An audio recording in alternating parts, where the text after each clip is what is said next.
아멘.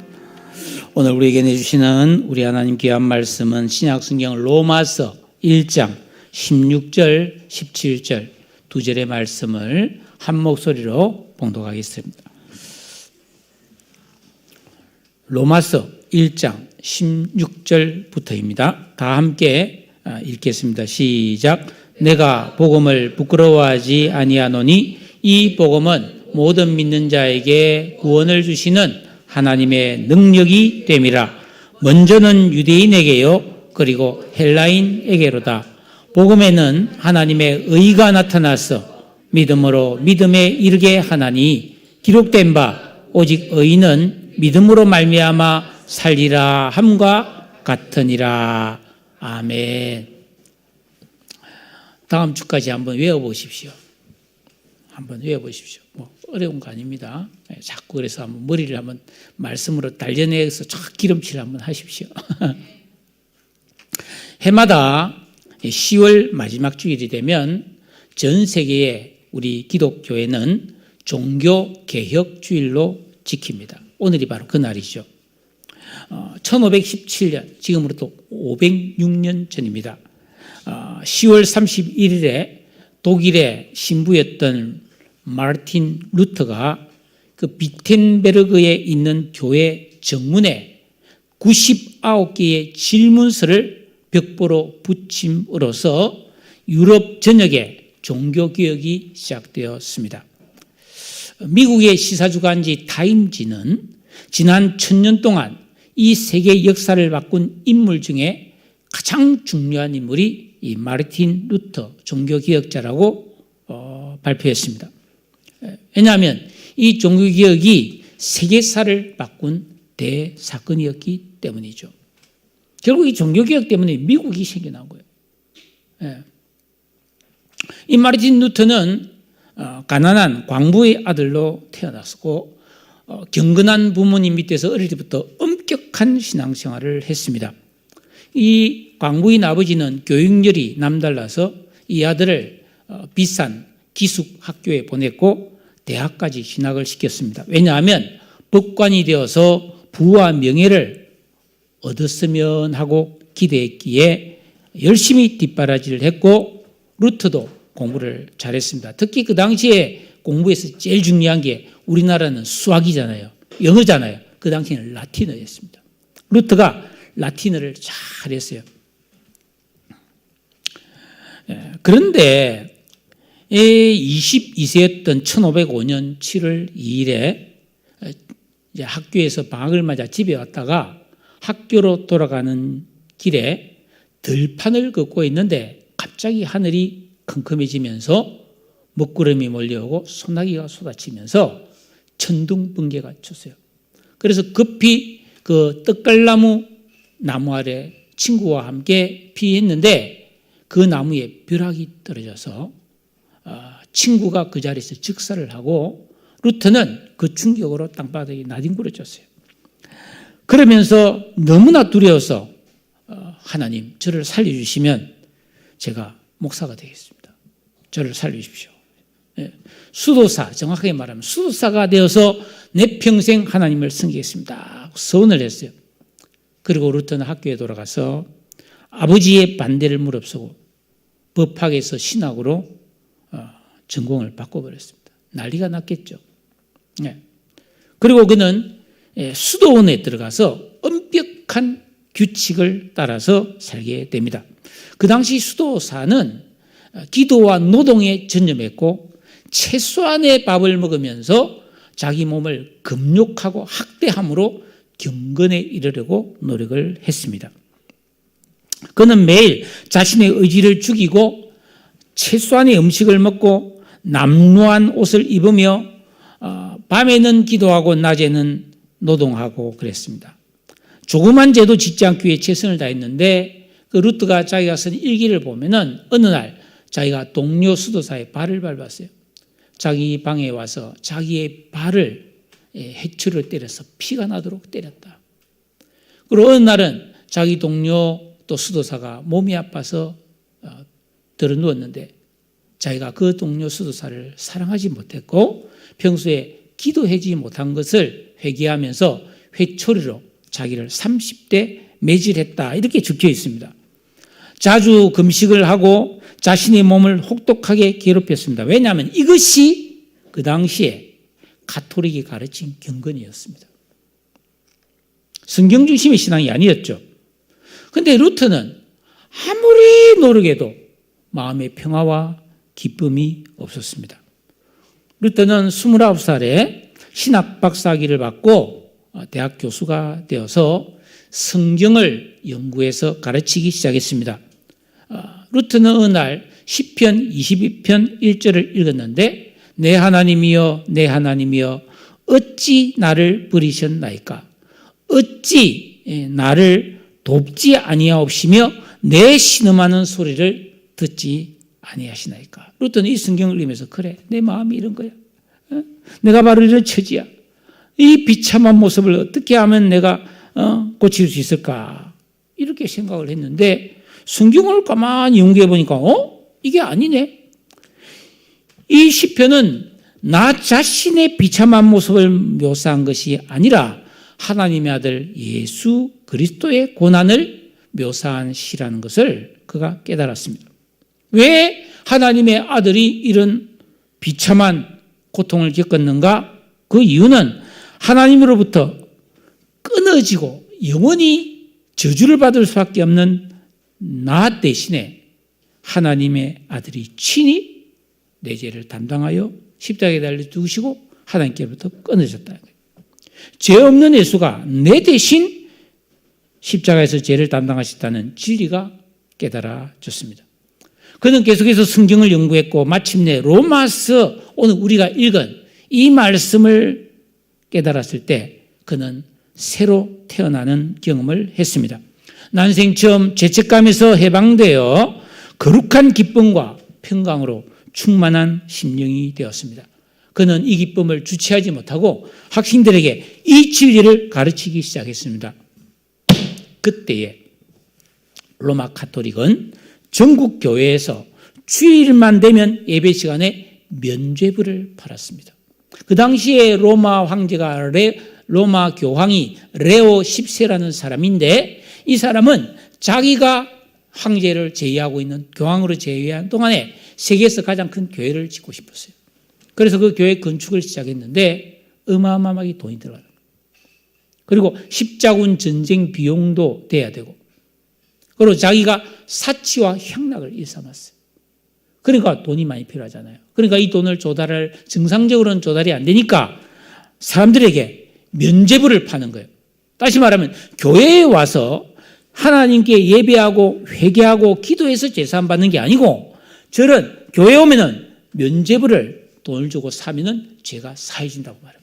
그러니까 그 당시에는 여러분 교회에 오면 어떻게 되냐? 그 당시에는 교회가 없었고 가톨릭 성당만 있었잖아요. 성당에 오면은 이 신부들이 성경을 안 갖고 있어요. 성도들은 아무도. 신부만 성경을 갖고 있는데 라틴어로 설교를 했습니다. 근데 아무도 못 알아들었어요. 그냥 앉아있다가만 가는 거예요. 그러니까 시킨 대로 할 수밖에 없죠. 뭐가 진리인지 모르니까.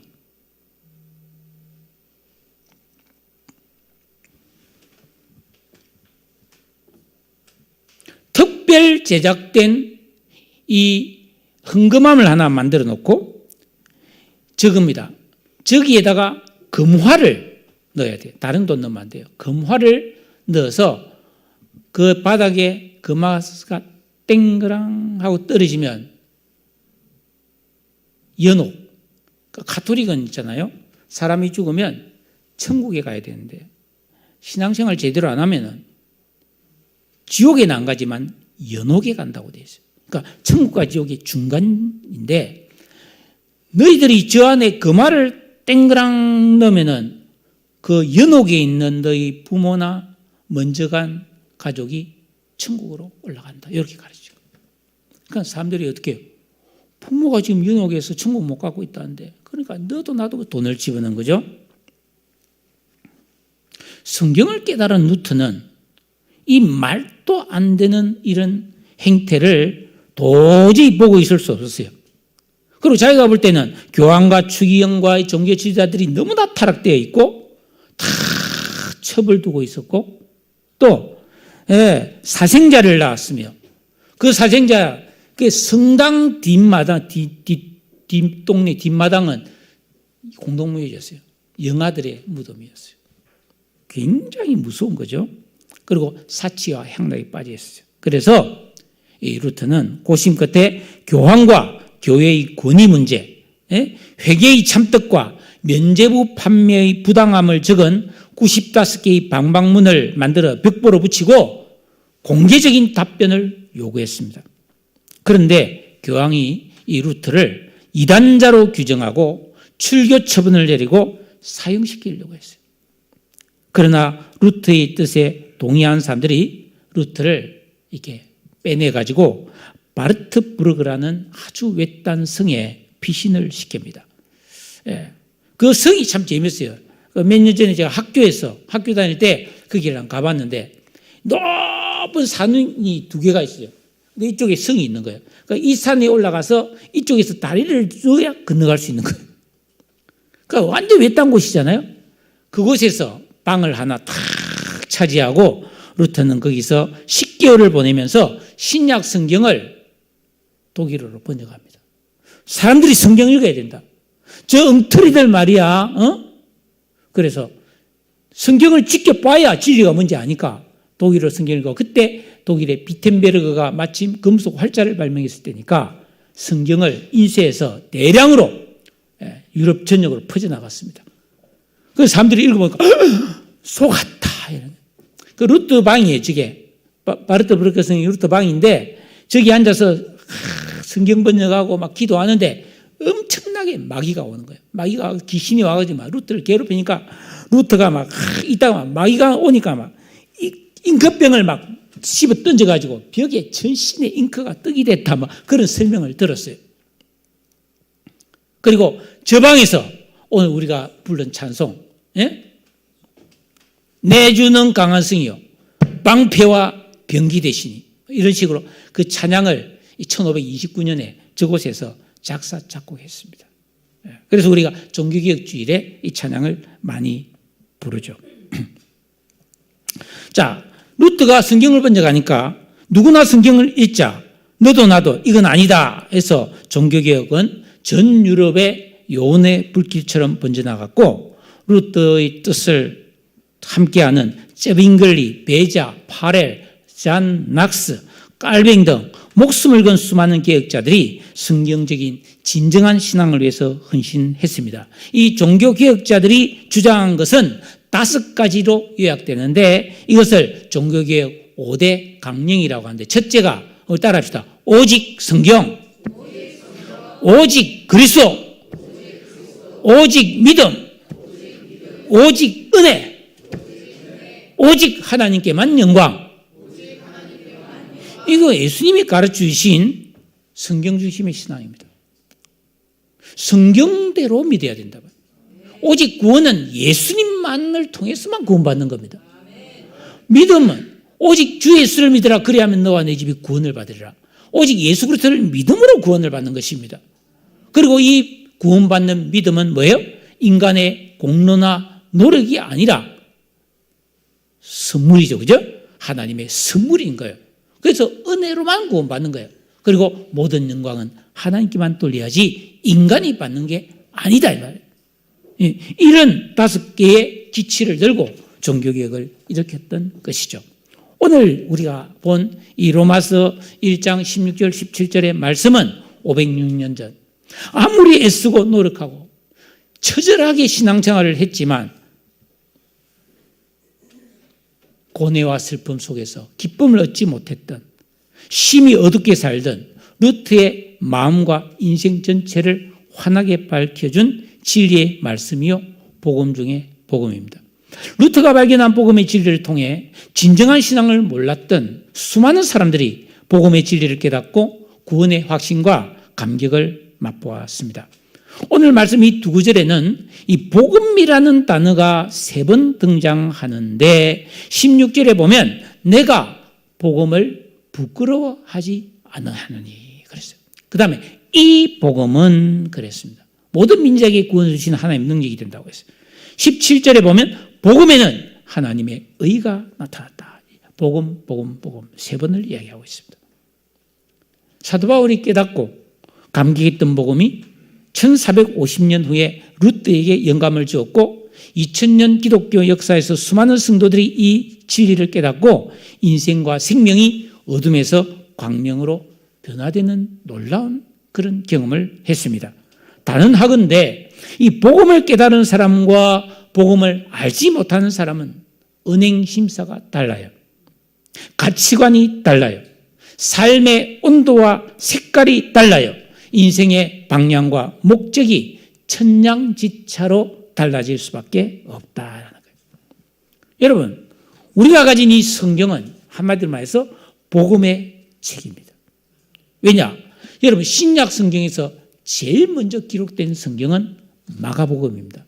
그런데 이 마가복음 1장 1절을 보니까 하나님의 아들 예수 그리스도의 복음의 시작이라 그렇게 말했어요.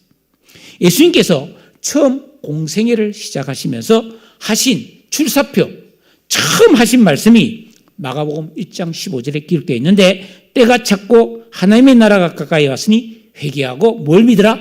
복음을 믿으라. 멋있잖아요. 복음입니다. 이 로마서를 기록한 바울도 1장 1절에 보면 예수 그리스도의 종 바울은 사도로 부르심을 받아 하나님의 복음을 위하여 택정함을 입었다. 자기는 복음 전파를 위해서 택함을 받았다. 이렇게 고백했고요. 로마서를 기록해서 보내는 이유도 1장 15절에 나와 있는데 나는 할 수 있는 대로 로마에 있는 너희에게도 복음 전하기를 원하더라. 복음이 이렇게 중요한 거예요. 그럼 과연 복음은 무엇이냐? 알 뜻도 하고 모를 뜻도 한데 사실 전혀 어렵지 않아요. 이 복음은 헬라어로 유앙겔리온이라는 말인데 좋은 소식입니다. 로마서 1장 2절에 보니까 하나님이 선지자를 통하여 그의 아들에 관하여 성경에 미리 약속해 주신 것이 복음인데 간단히 말씀드리면 복음이 뭐냐? 예수 믿는 거예요. 예수님의 신분, 하나님의 아들, 여자의 후손된 예수님, 죄 없으신 예수, 그가 오셔서 우리의 십자가에 달려 죽으시면 우리 죄를 사해 주신 것, 이 예수를 믿으면 구원을 받는다는 거예요. 이 예수를 믿으면 영원히 부활해서 영생을 얻는다는 것입니다. 여러분, 이것을 예수 그리스도의 이름, 예수 그리스도의 말씀, 예수 그리스도의 약속을 믿는 거, 이게 뭐예요? 복음이다. 이거 믿으면 구원받는다는 거예요. 여러분, 본래 사람은 하나님의 형상으로 창조된 너무너무 존귀하고 영광스러운 존재였습니다. 그런데 오늘 어떻습니까? 여러분들이 다 사람을 볼 때, 이야, 저 사람 너무너무 귀하고 아름답다, 존경스럽다, 그런 사람 잘 있어요? 잘 없어요. 그러면 여러분은 여러분 자신을 어떻게 생각합니까? 야, 내가 정말 너무 귀하고 소중한 존재고 나는 조금도 약점이나 부족함이 없는 정말 복되고 완전한 존재라고 그렇게 생각하는 분이 있습니까? 잘 없을 거예요. 내가 왜 이렇게 생겼을까? 나는 왜 이럴까? 뭐 이런 자책과 아쉬움이 많은 것이 사실 아닙니까? 근데 원래 사람은 그런 존재가 아니라는 거예요. 너무나 귀하고 영광스럽고 완전하고 충만한 존재였습니다. 그 이유가 뭡니까? 근데 왜 이렇게 됐습니까? 아담과 하와가 선악과 따먹고 범죄해서 하나님에게서 분리되었고 스스로 짓는 죄와 타락으로 하나님의 진노의 대상이 되었기 때문에 이 땅에서의 삶은 수고와 슬픔으로 살다가 죽으면 지옥에 떨어져서 영원히 그 죄의 형벌을 받아야 되는 절망적인 존재로 인간이 전락해 버렸기 때문입니다. 자, 그런데 사람은 얼마나 똑똑합니까? 제가 이 주간에 어떤 책을 보니까 동물은 태어나서 살다가 죽은 다음에 흔적만 남기지만 사람은 죽으면 창조물을 남긴다, 그런 말을 했어요. 여러분, 사람은 이런 걸 만들었어요. 이런 컵을 만들었어요. 이런 옷을 만들었어요. 이게 사이고 사이에서 문명이 되지 않았습니까? 그러니까 동물과는 완전 다른 삶을 살잖아요. 겨울에는 보일러 떼고 여름에는 에어컨 틀어놓고 선풍기 틀어놓고 얼마나 잘 삽니까? 동물하고는 완전 삶의 질이 틀리죠. 그러니까 인간은 똑똑하단 말이죠. 그러니까 인간은 이런 불행과 슬픔 많은 세상에서 불행과 슬픔을 극복해 보려고 노력을 했다는 거예요. 그래서 과학과 문명을 발전시키면서 스스로의 구원을 찾기 위해서 조착한 일도 하고 종교를 만들고 철학을 만들고 과학을 발전시키고 열심히 부귀영화를 추구했습니다. 그런데 그것으로도 인간은 참된 기쁨과 평화를 누리지 못하는 거예요. 유대인들은 율법을 지켜서 구원받으겠지만 더욱더 죄책감만 커질 뿐이었고 포함만 잡았어요. 어떤 사람은 여러분 이 세상에서 참된 기쁨을 얻으려고 쾌락을 추구합니다. 어떤 사람은 열심히 공부를 합니다. 돌을 닦는 사람도 있습니다. 금욕과 고행을 통해 구원을 얻고자 했지만 결국 인간은 허무와 질병과 늙음과 죽음의 낭패를 벗어날 수 없는 거예요. 인간은 영, 혼, 육을 가졌기 때문에 이 죄 문제를 해결해서 죽은 영혼이 살아나지 않으면 절대로 참 평화와 기쁨과 소망을 가질 수가 없어요. 수치와 후회와 탄식과 눈물로 비극적인 인생을 살다가 결국 늙어 죽어서 심판받습니다.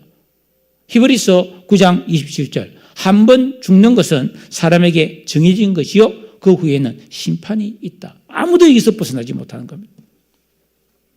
그래서 애쓰고 힘쓰고 울고 발버둥 쳐봐도 인생은 결과가 비참해진다는 거예요. 그런데 복음이 탁 나타난 거예요. 이 복음은 유일하고 확실한 구원의 길이라는 거예요. 네?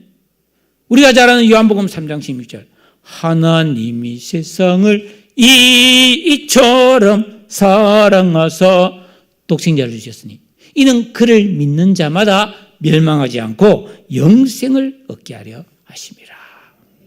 하나님의 아들 여자의 후손으로 이 땅에 오신 예수님이 나의 죄를 대신하여 십자가에 달려 죽으시고 우리에게 영생을 주시기 위해서 죽으시고 부활하신 그 예수의 이름을 믿고 그 예수님을 내 영속에 영접하면 절대로 그 무엇으로도 해결 불가능했던 내 죄가 싹 깨끗하게 소멸되고 우리는 의인이 되고 하나님의 자녀가 되고 천국 시민이 되는 이 신통방통한 진리가 바로 복음인 줄로 믿습니다.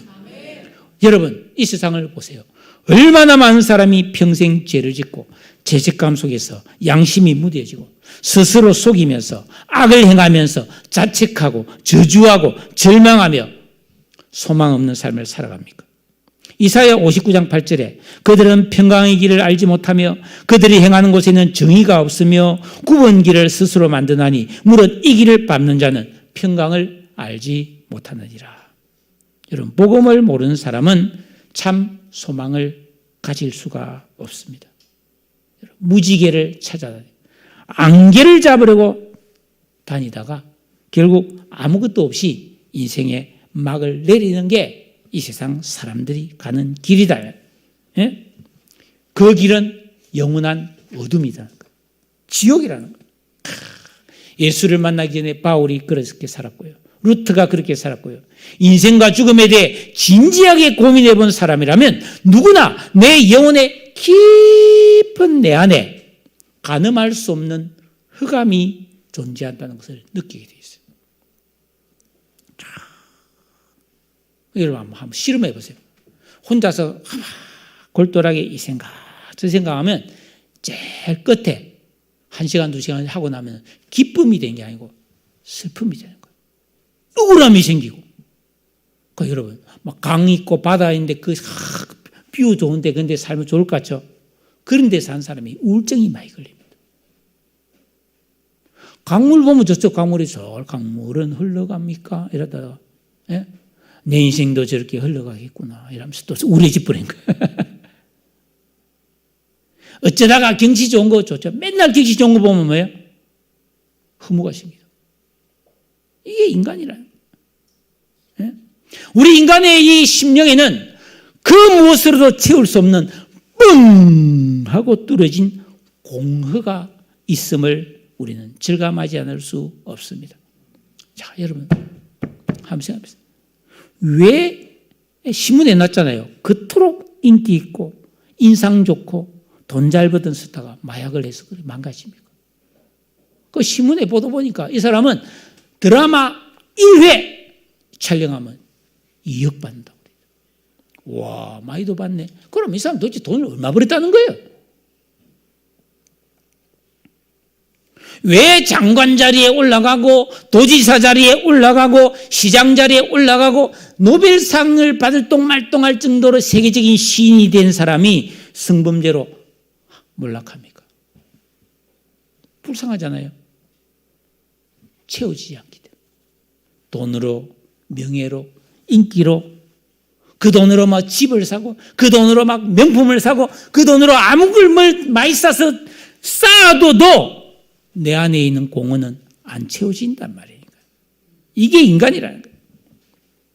그랬는데 예수 그리스도의 십자가 부활을 믿은, 그래서 복음의 비밀을 누구보다도 깊이 깨달은 바울은 그게 채워진 거예요. 루터도 그게 채워진 거예요.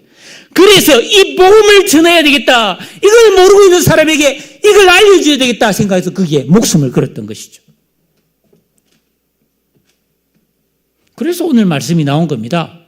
16절, 내가 복음을 부끄러워하지 아니하노니.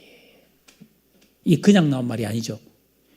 여러분, 이 복음의 내용이 뭡니까? 예수 믿으라는 거 아니에요? 어떤 예수? 십자가에 못 박혀 죽으신 예수를 믿으라는 거예요. 이 로마서가 기록된 서기 60년경에 예수가 누굴까요? 십자가에 달려서 사형을 당한 죄수입니다. 예수님은.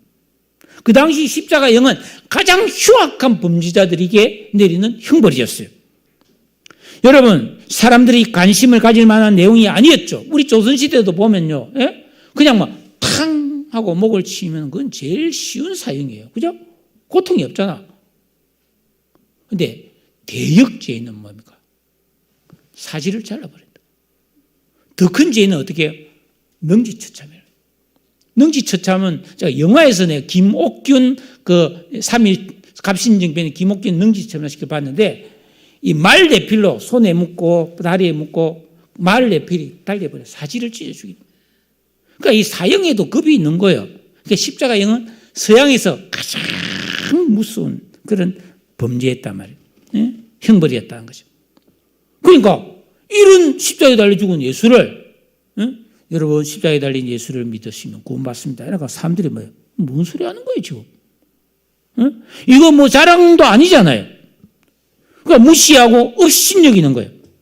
그러니까 성도가 사람들에게 예수 믿으라고 복음 전하려면 굉장한 용기가 필요하고, 부끄러워서 십자가에 달려 돌아가신 예수를 믿으세요 이러기가 부끄러운 그런 마음이 생길 수밖에 없었다는 겁니다. 예.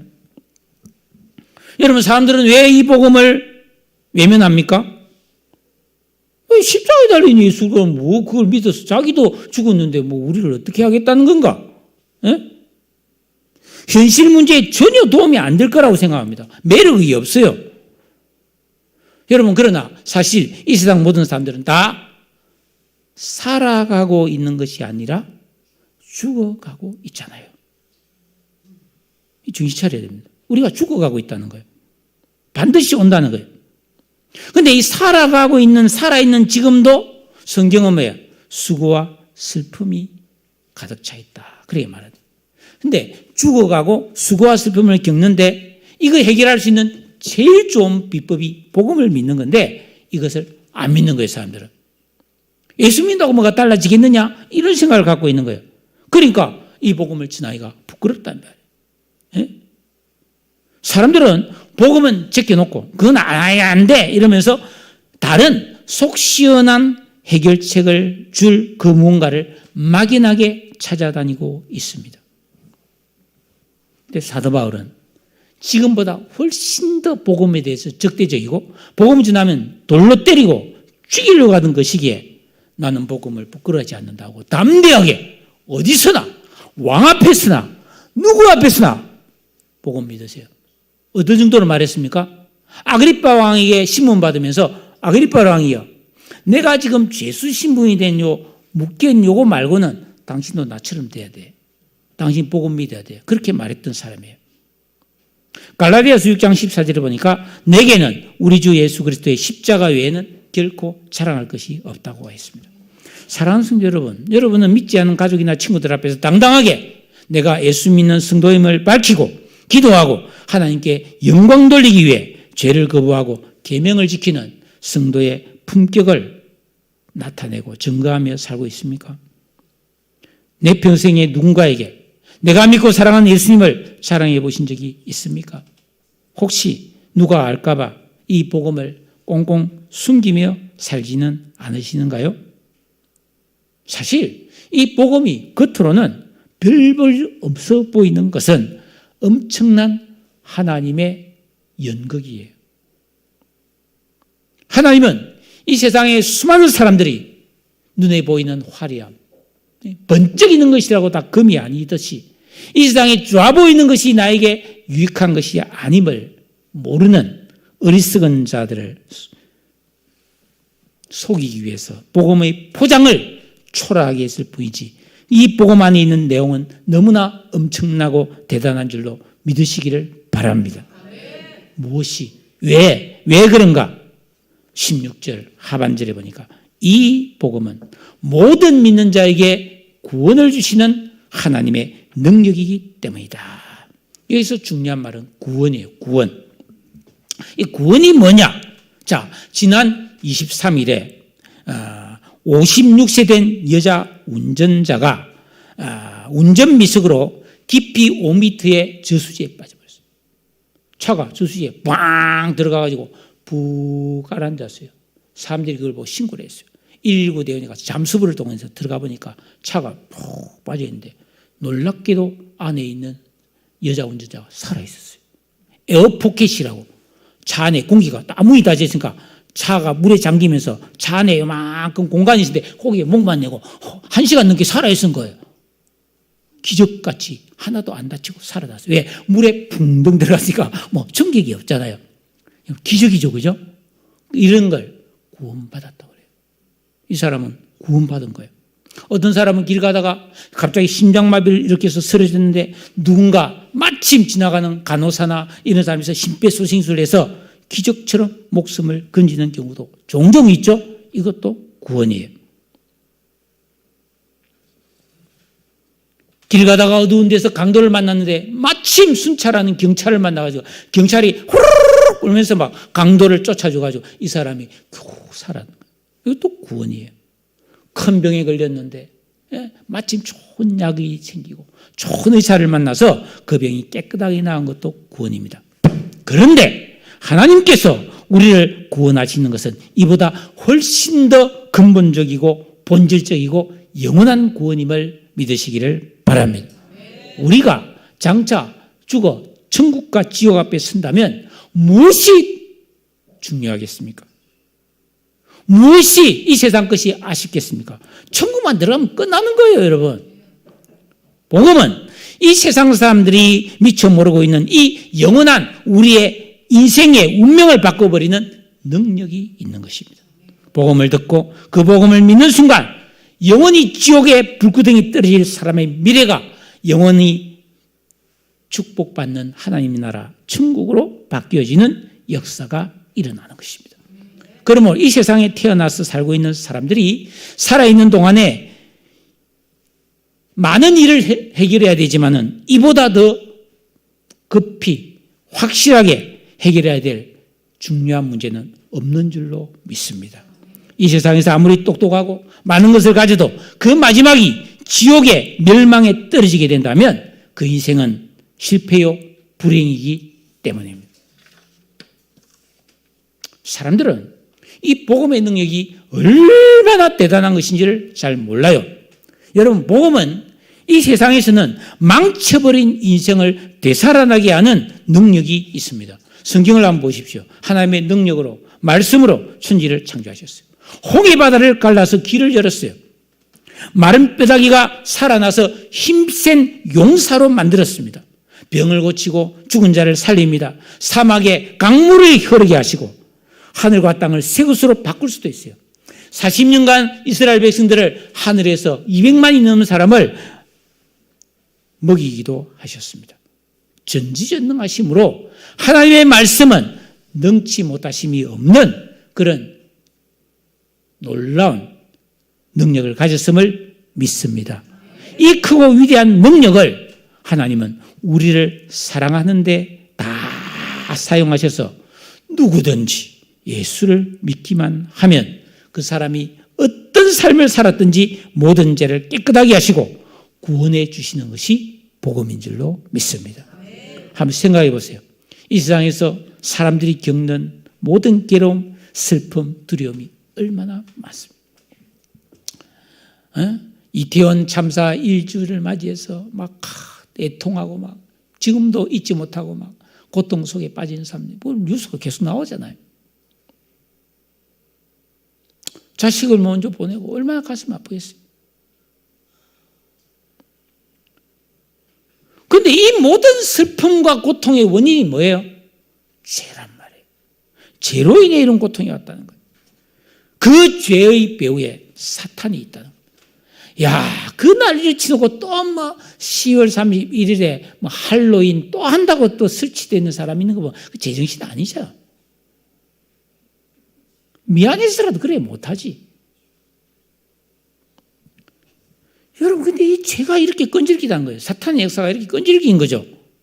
근데 문제는 이 문제를 해결할 방법이 사람에게는 없다 이 말이에요. 슬픔이 오고 고난이 오고 고통이 오는데 어쩌지 못하니까 이 팔자근이 내 신세가 이러니 뭐 어쩔 수 없다 하고 겪으며 살아갈 뿐이라는 거예요. 인간들은. 그런데 이런 불가능한 문제를 해결할 수 있는 하나님의 능력이 나타났다 이 말이에요. 이 능력이라는 말은 헬라어로 디나미스라는 건데 다이나마이트라는 뜻입니다. 이 복음이 내 심령에 들어오고 우리 가정에 들어오면 이 다이나마이트 폭탄이 폭발하듯이 죄를 폭발시켜버리고 사탄이 점령하고 있던 견고한 성을 무너뜨려 버린다는 거예요. 그 여리고성이 무너진 게 바로 이걸 모습을 보여주는 거예요. 복음에 이런 능력이 있다는 겁니다. 복음은 죄로 인해 파괴되고 망가진 모든 인간의 참 행복과 소망과 생명을 회복하게 하는 능력이 있습니다. 모든 믿는 자를 구원하시는 하나님의 능력입니다. 죄로 인해 망가진 사람도 깨어진 가정도 죄로 인해 몰락한 나라도 경제적으로 실패한 사람도 중병에 걸린 사람도 인생에 기쁨이 없이 어둡게 살면서 한숨 폭폭 쉬는 사람도 이 복음의 비밀을 깨닫고 복음적인 삶을 살면 회복되고 축복받는 줄로 믿으시기를 바랍니다. 우리나라는 이 복음으로 이렇게 전쟁과 폐허 속에서 일어난 나라입니다. 복음을 믿고 복음의 사람이 되면 이 세상에서도 구원을 얻고 영생을 받지 못할 사람이 없음을 믿으시기 바랍니다. 이 복음의 능력을 여러분들은 알아야 되고 누려야 되고 이걸 모르는 사람에게 힘써 전하시기를 바랍니다. 17절 다 같이 읽어보겠습니다. 17절 시작. 복음에는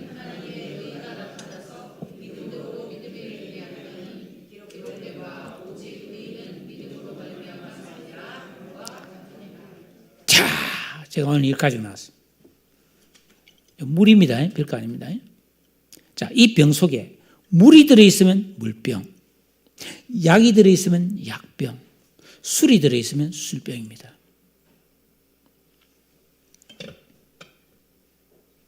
아담 안에 있는 옛사람, 원죄를 가진 인간의 마음속에는 악한 인격과 지각과 감성이 꽉 득되고 계속해서 악한 것을 쏟아내고 있으므로 사람을 죄인이라고 하는 거예요. 로마서 3장 10절에 보니까 의인은 없나니 하나도 없다. 그들의 목구멍은 열린 무덤이고 그 혀로는 속임을 일삼으며 그 입술에는 독사의 독이 있고 그 발은 피 흘리는데 빠르다. 이게 인간의 본성이라는 겁니다. 그런데 이 안에 들어있는 게 막 더러운 게 꽉 차 있다는 거예요. 시커먼 먹물이 안에 들어있어요. 그런데 복음을 듣고 아하 하고 예수를 믿으면 여기에 하나님의 의가 계속 깨끗한 물이 부어져서 안에 있는 것이 다 빠져나오고 이 안이 깨끗해지는 것을 믿으시기를 바랍니다. 즉 우리가 예수 믿으면 하나님의 의가 내게 부어져서 내 안에 있던 모든 죄가 깨끗이 씻어지고 정결하게 된다는 것입니다. 예? 사람의 원죄와 자범죄로 더럽혀지고 오염된 모든 죄악을 하나님의 의로우심을 통해 우리가 치유를 받고 거룩하게 되어서 의인의 삶을 살 수 있는 줄로 믿습니다. 이 얼마나 놀라운 변화입니까? 예? 그래서 나의 죄를 씻기는 예수의 피밖에 없네 이러는 거예요. 이렇게 의인이 된 사람은 어떻게 됩니까? 오직 의인은 믿음으로 말미암아 살리라. 의인, 예수 믿고 구원받은 사람이죠. 이제 구원받은 사람은 믿음으로 살아야 된다는 거예요. 자, 처음에 예수 믿는 믿음과 의인에 대해서 믿음으로 사는 요 믿음은 글자는 같지만 다른 믿음이에요. 복음을 받아들이는 믿음, 예수님이 하나님의 아들이심을 믿고 그분이 나를 위해 십자가에 달려 돌아가심을 믿고 이 예수를 믿으면 구원받는 것을 믿고 회개하고 예수를 받아들이는 믿음은 하나님의 선물이에요. 근데 의인이 돼서 이제는 구원받은 의인이 돼서 믿음으로 산다는 것은 뭐겠습니까? 하나님을, 예수님을 내 인생의 주인과 왕으로 모시고 계명을 지키고 주기도문으로 기도하면 진정한 영적 생활을 하는 믿음을 말하는 거예요. 이 믿음을 가지고 살아야지 우리의 믿음이 성장하고 우리의 내면의 심령이 새로워지고 거룩하게 되고 의의 삶을 살게 되는 줄로 믿습니다. 이게 성화 구원이라는 겁니다. 예수 믿고 구원받은 성도는 이런 진정한 영적 생활에 힘쓰는 참된 성도의 삶을 살아야 합니다. 그래야 우리 안에 거룩한 새 사람의 의식과 청결한 양심이 만들어지게 되는 것입니다. 그래서 깨어있는 믿음의 정상에 서고 영적 가난에 들어가는 장성한 그리스도인이 되어지는 것입니다. 여러분, 우리 집에 어린아이가 태어났어요. 얘가 자라서 이제 뻘뻘 기고 첫 돌맞이하고 2살, 3살, 4살, 5살 유치원 가고 그랬을 때 어버이날이 되거나 엄마 아빠 생일이 되면 엄마 아빠 사랑해요. 고마워요. 고맙습니다. 이렇게 해서 조그마한 카드를 주거나 삐뚤삐뚤한 색종이로 아주 조잡하게 만든 카네이션 달아주면 얼마나 행복합니까? 기특하잖아요. 그런데 그런 어린아이가 엄마 아빠 사랑해요 하는 거하고 얘가 자라서 결혼해서 자식을 낳아 키워보니까 와, 우리 엄마 아빠가 나를 이렇게 고생하면서 키웠구나. 우리 엄마 아빠 정말 고맙구나. 그래서 다 결혼한 자녀가 와서 엄마 아빠 내 이전에 몰랐는데 정말 저를 길러주신다고 고맙습니다. 이제부터 효도하겠습니다. 할 때 부모님 사랑합니다 하는 거하고는 급이 틀려요. 쪼매는 어린애가 엄마 사랑해요 하는 거하고 장성한 자녀가 엄마 사랑해요 하는 거 다르잖아요. 그거 마찬가지예요. 우리가 예수 믿고 구원받아서 하나님 감사합니다 이거 하고 우리가 정말 새 사람의 의식과 인격을 가진 장성한 성도가 되어서 질서를 알고 하나님의 그 놀라운 사랑을 깨달아서 주님 감사합니다. 다르다 이 말이에요. 그래서 우리는 어린아이를 벗어버리고 장성한 성도가 되어야 할 줄로 믿습니다. 그래야 새로운 성도의 삶을 살 수 있고 하나님과 관계가 깊은 교제로 들어갈 수가 있다 이 말이에요. 말씀을 맺겠습니다. 계명 순종과 주기도문을 기도하는 진정한 영적 생활을 통해 새 사람의 의식과 지각, 인격이 만들어졌어. 지혜와 명철이 생기고 성령의 감동과 인도를 받아 살면서 하나님과 동행할 때에 팔복의 사람이 되고 성령의 열매를 맺는 영적 가나안의 적과 꿀을 누리는 삶을 살 수가 있습니다. 이것이 복음적 삶이라는 겁니다. 성도는 이 복음적 삶을 살면서 이 복음을 전해야 합니다. 그런데 실상은 어떤가? 그렇지 않은 거예요. 이 진정한 말씀 순종과 기도를 통해서 새 사람의 의식이 만들어져서 이 복음적인 삶을 살지 못하고 있는 거예요. 중세교회가 그래서 타락한 거 아닙니까? 복음적으로 살지 않았단 말이에요. 여전히 신앙을 가지고 세속적인 세상의 쾌락과 부귀영화를 꿈꿨단 말이에요. 이것을 개혁해야 된다는 거예요. 예? 우리는 우리 자신을 개혁해야 되는 거예요. 복음에서 멀어져 있는 내 삶을 개혁해야 되는 거예요. 어떻게? 계명을 지키고 순종함을 통해서 우리를 새롭게 만들어야 된다는 거예요. 그래서 우리 기독교회는 다른 말로 말하면 개혁교회라고 공식적으로 말했어요. 우리가 믿는 신앙은 개혁주의 신앙이라는 거예요. 그래서 우리 성도와 교회는 날마다 개혁해야 됩니다. 이 개혁이란 말이 확 바꾼단 말이 아니고 원래 성경으로 돌아간다 이 말이에요. 어떻게? 오직 믿음, 오직 예수, 오직 은혜, 오직 성경, 오직 하나님께 영광. 이 본래로 돌아가는 개혁을 날마다 우리는 계속해야 되는 것이 성도의 올바른 삶인 줄로 믿습니다. 이 길을 갑시다.